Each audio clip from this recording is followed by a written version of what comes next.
حسن صاحب، عمران خان نے حکومتی اے پی سی میں شرکت سے انکار کر دیا ہے اور کہا ہے کہ امپورٹڈ حکومت تسلیم نہیں کرتا، کیا یہ درست فیصلہ ہے؟ دیکھیں، یہ عمران کا انکار بالکل 100% ایکسپیکٹڈ تھا. حالانکہ میری ذاتی خواہش یہ تھی کہ یہ جو ہے جو فریز ہوا ہوا سارا کچھ اس میں کوئی تبدیلی آئے، لیکن ایکسپیکٹڈ تھا. اچھا، دوسری طرف یہ ہے کہ دعوت بدنیتی اور مجبوری کے باعث تھی، یہ جنون دعوت تھی نہیں. ورنہ یہ عقل کے اندھے درجنوں مقدمے، پے در پے گرفتاریاں، اس کے بعد یہ اس طرح کی حرکت کر کے، فضول حرکت کر کے ایکسپیکٹ کر رہے تھے کوئی پازیٹیو جواب. یعنی آپ کر کیا رہے ہو؟ آپ ڈنڈے کے اوپر دعوت نامہ لکھ کے بھیج رہے ہو، اس نے ڈنڈا واپس دے دیا ان کو. اتنی سی بات ہے. ایکسپیکٹڈ یہی تھا، خواہش میری اور تھی ذاتی طور پہ. جی ٹھیک ہے حسن صاحب، آگے بڑھتے ہیں. وزیر اعظم شہباز شریف نے کہا ہے کہ آئی ایم ایف بہت ٹف ٹائم دے رہا ہے، کیا کریں، مجبوری ہے، شرائط ہر صورت پوری کرنی ہے. یہ بات بھی سامنے آئی ہے کہ حکومت کی جانب سے اہم مذاکرات کی تیاری نہ ہونے اور حکومتی ٹیم کی انتہائی غیر سنجیدگی کی وجہ سے I M F tough time دے رہا ہے. دیکھو بات سنو، جھوٹوں کا ٹولہ ہے، اور اس پہ سب سے پہلے تو کان پکڑوانے چاہیے شہباز شریف صاحب کو، سمدھی شریف کے. کس مان سے، کس ٹوٹ ٹپے سے ٹھمک ٹھمک کرتا یہاں پہنچا ہے.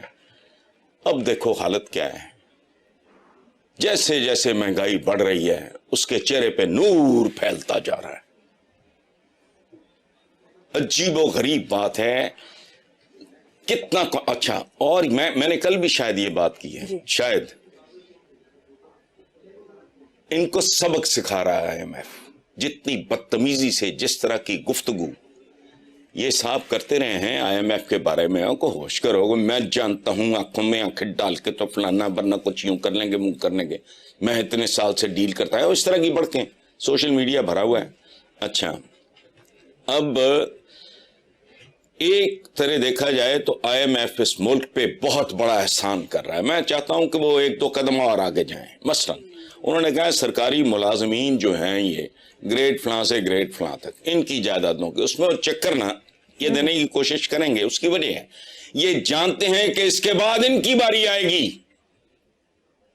بیوروکریسی کے بعد اگلے فیز میں وہ کہیں گے اپنا بتاؤ، اور پھر چل سو چل. ٹھیک ہے، اب وہ کہہ رہے ہیں ٹیکس نیٹ بڑھائیں، حکومتی اخراجات کو کم کریں. حکومت نے کل ایک معاون خصوصی بھرتی کر لیا.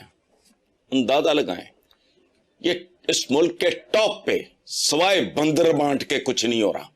پاکستان ایک کیک ہے، کسی کو کوئی پرواہ نہیں کہ لوگ بھوکے مر رہے ہیں.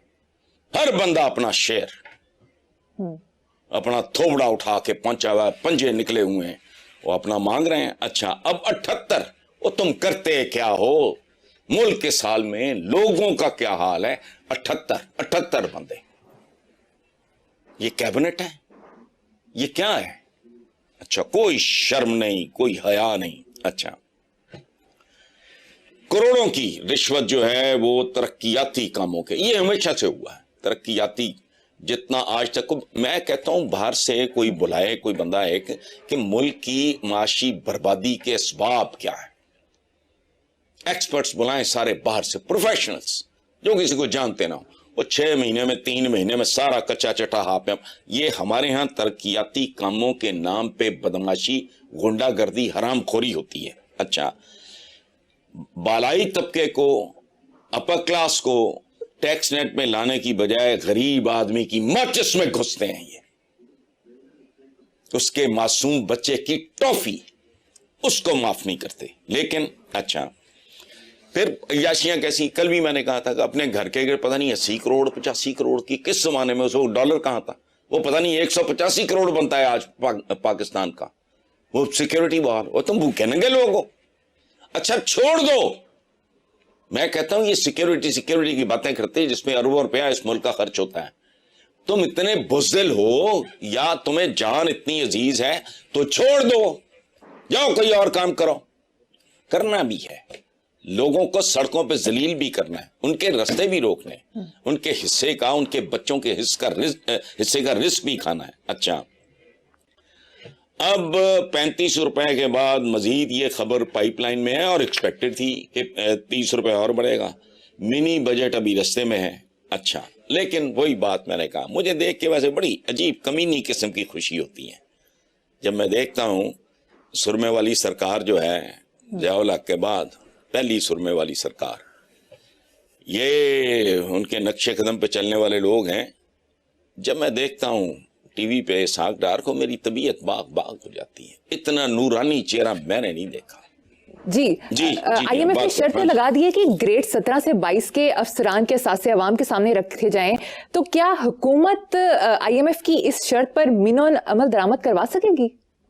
اگر چاہے تو کروا سکتی ہے. حکومتیں کیا نہیں کر سکتی, حکومت کیا نہیں کر سکتی. ناجائز حکمران, ایک پاپولر ترین پالیٹیشین وزیر اعظم کو, اس کا تختہ الٹ سکتا ہے, اس کو پھانسی چڑھا سکتا ہے. حکومت تو کچھ بھی کر سکتی ہے. وہ سنا ہے نا, ایک بندہ وہ بیوی اس کی بستر مرگ پہ تھی, اس نے کہا کہ تم پلیز اپنے آپ کو سنبھالو, میں تمہارے بغیر میں زندہ نہیں رہ سکتا. تو اس نے مرتے ہوئے کہا کہ اس کا مطلب ہے تم دوسری شادی نہیں کرو گے. ہاں, اس نے کہا میں پاگل ہو جاؤں گا تمہاری جدائی میں. تو اس نے کہا کہ یہ اس کا مطلب تم دوسری شادی نہیں کرو گے. انہوں نے کہا پھر پاگل تو کچھ بھی کر سکنا. یہ وہ لوگ ہیں, یہ چاہیں تو سب کچھ کر سکتے ہیں. لیکن یہ کریں گے نہیں. اس کی وجہ ہے یہ جو سلسلہ شروع ہوا, اس کا لاجیکل اینڈ کہاں ہوگا, یہ آپ مجھے بتا دو. اس ملک کا جو اصل جو کھانے والا ہے, اس کو نچوڑنے والا ہے, اس کا وہ تو اقتدار میں رہنے والے سیاستدان ہیں. جتنا بڑا منہ تھا, جتنا بڑا منصب تھا, اتنا ہی بڑا منہ تھا اور اتنا ہی بڑا حرام تھا. اچھا, یہ ہماری جو اشرافیہ نہیں ہے, یہ بدماشیہ ہے. یہ کر سکتی ہے, کرے گی نہیں. ڈنڈی ماریں گے, لٹکانے کی کوشش کریں گے تاکہ معاملہ ان تک نہ پہنچے. تو بے شمار طریقے ہیں. اور دوسری بات یہ, ان کو بہت زیادہ محنت کرنی پڑے گی جو بالکل نہیں کریں گے. وجہ ہے جو بیوروکریٹ لوٹتا ہے, اوقات اس کی کیا ہوتی ہے, ٹیک ہوم. میں تو ہمیشہ کہتا ہوں کیا ہوتا ہے, وہ جو اربوں کی کمائی ہے وہ دائیں بائیں کرنے کے لیے 1001 طریقہ ہے بھائی. بے نامی تو چیز مغل کر دیتے ہو, پیسہ باہر. یہ منی لانڈرنگ کس کو کہتے ہیں, کون کرتا ہے؟ میں کرتا ہوں. تو اس لیے, لیکن آئی ایم ایف تو پھر آئی ایم ایف ہے نا جی, اوپر اللہ نیچے بھوکے ننگے عوام, یا پھر آئی ایم ایف. لیکن انہوں نے ایک بہت کمال کا مطالبہ کیا, میں تو ان کو سلیوٹ کرتا ہوں. پکڑو ان کو کان ان کے اور مروڑو. بیوروکریسی سے شروع ہو, پھر چلتے چلتے پہنچو جہاں تک پہنچنا ہے, کہ اس ملک کو یہاں تک پہنچانے والے لوگوں کے سامنے تو آئیں. یہ ابھی جاوے میں لگے ہوئے ہیں, تو ان کی نسلیں رڑ گئیں. جی ٹھیک ہے حسن صاحب, کل ہم نے مہنگائی کی بات کی, آج کے پروگرام میں بھی ہم مہنگائی پر بات کریں گے, کیونکہ ہر بندہ مہنگائی کو رو رہا ہے, بدحالی کا شکار ہے. میرے سامنے کچھ اعداد و شمار ہیں. ڈالر 283 کا ہو گیا ہے, پیٹرول مزید 30 روپے لیٹر مہنگا ہونے کا امکان ہے, برائلر مرغی 549 روپے کلو, انڈے 301 روپے درجن, آٹا چکی 150 روپے کلو, کاغذ 200% مہنگا ہو گیا ہے, درسی کتب اسٹیشنری 1700 روپے تک مہنگی, اسکولوں کی پک اینڈ ٹرانسپورٹ کے کرائے 2000 تک بڑھا دیے گئے ہیں, موٹر سائیکل کی قیمت میں 37,000 تک کا اضافہ سامنے آیا ہے. غریب عوام کہاں جائیں حسن صاحب؟ دیکھو, اب تو وہ زمانے بھی نہیں ہے کہ بوتھا اٹھایا چل پڑے. اب تو ویزاز ہیں اور پھر پاسپورٹس ہیں. بھوکا ننگا آدمی تو افورڈ کر ہی نہیں سکتا. ایک زمانے میں ہجرت کی تھی, مکانہ تھی, فضول تھی, جاہلوں والی بات تھی. دارالحرب قرار دے کے وہ ایک خاص طرح کا ملا ٹائپ وہ لوگ لے لو گئے, لوگ برباد ہو گئے, افغانستان میں لٹ گئے. یہ تاریخ ہے. دارالحرب قرار دیا انہوں نے کہ نہیں یہاں سے چلو. چلے تو پھر جسم کے کپڑے بھی برادروں نے اتار لیے. اچھا, اب تو وہ بھی نہیں ہو سکتا. ایک صورت ہے کہ بھی بنگلہ دیش سے کو معافی شافی مانگ لو, کہو کہ یار اپنے ساتھ کو جوڑ جاڑ لو, ان کی اکانومی ہم سے بہت بہتر ہے, انہوں نے آبادی کنٹرول کر لی. ہم کہتے تھے ان کو بچے بنانے کے علاوہ کام ہی کوئی نہیں, انہوں نے ملک بنا لیا. اچھا,